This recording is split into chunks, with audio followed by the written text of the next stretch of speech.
పేరేంటండి? సుధారాణి. ఏం చేస్తుంటారండి వృత్తి? మామూలుగా నేను షాప్లో టైలరింగ్ చేసుకుంటున్నా. ఇప్పుడు పేదవాళ్ళు ఉన్నారు. జగనన్న ఇప్పుడు అన్న క్యాంటీన్ తీసాడు.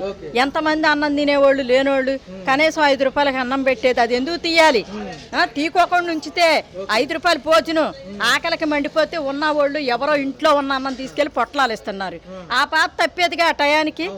5 రూపాయలు భోజనం చేస్తే ఉన్నవాళ్ళు ఎవరైనా గబుక్కుని ఒక 5 రూపాయలు 10 రూపాయలు ఇచ్చి తినండి అనేవాళ్ళు కదా. ఇప్పుడు ఇచ్చే నాదుడు లేదు కదా అక్కడ.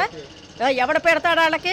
రోడ్ల మీద పడి ఉంటున్నారు. ఏదో ఉన్న అమ్మ ఏదో ఇంత అన్నం వండుకెళ్ళి ఒక 5-10 మందికి ఎత్తుంది. తర్వాత అడుగు తింటమేగా. విజయవాడ రాజధాని అయ్యుంటే మొత్తం మన దేశాల వాళ్ళు అక్కడెందుకు ఉంటాం? మన పిల్లలందరూ ఎందుకు ఆ ఊర్లు పడి వెళ్తాం? ఎక్కడే ఉద్యోగాలు చేసుకునేవాళ్ళుగా. మళ్ళీ చంద్రబాబు ఇల్లు ఇచ్చాడు.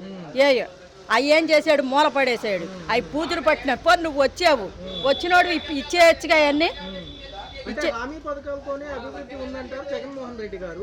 ఇంకో పరంగా చూసుకుంటే ఖజానా మొత్తం కూడా ఖాళీ అయ్యి ఏపీ అప్పుల పాలు అవుతుందంటారు. అప్పుల పాలు ఇప్పుడు చేసి వెళ్తాడు, తర్వాత తీర్చేది ఎవడు? ఇక మన ఎత్తి మీదే ఎత్తాడు. ఇప్పుడు అన్నకి ఇవి పెడుతున్నాడు, అమ్మఒడి నానబడి ఈ బళ్ళు పెడుతున్నాడు.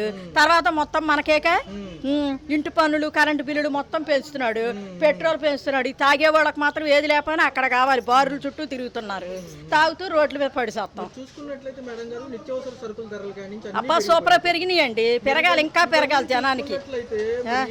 ఇవన్నీ ఎలా బేరీ చేస్తారు? జనం అనేవాళ్ళు ఈ బాధలు తట్టుకోలేని పరిస్థితిలో ఉన్నారంటారు. బాధలు తట్టుకోలేకే ఉన్నారు. కాకపోతే మళ్ళీ ఆయన గెలిపితే ఇప్పుడు 1 రూపాయి, అప్పుడు 10 రూపాయలు చక్కగా అప్పు పెడతారు, కట్టుకుంటారు తిని తినక. చేసేదేముంది? మరి ప్రతిపక్ష నాయకుడిని జైలుకి పంపించడం జరిగింది. రెండోది వాళ్ళ తనయుడు గారు పాదయాత్ర చేయడం జరిగింది. వీళ్ళకి మద్దతుగా పవన్ కళ్యాణ్ గారు వచ్చి మద్దతు ఇచ్చారు. ఇప్పుడు ఉమ్మడిగా కలిసి సింగిల్ మేనిఫెస్టోతో ముందుకు వస్తున్నారు. సో ఏపీ ప్రజలు ఎటువైపు ఉంటారంటారు? మళ్ళీ ఎక్కువగా మనది వచ్చేది గ్యారంటీ అన్నీ నాకు తెలియదు. మళ్ళీ చంద్రబాబు వస్తేనే మనం కొద్దిగా నిలబడతాం. మళ్ళీ ఆ జగన్ బాబు వస్తే అడుక్కుంటాకి వెళ్తాం.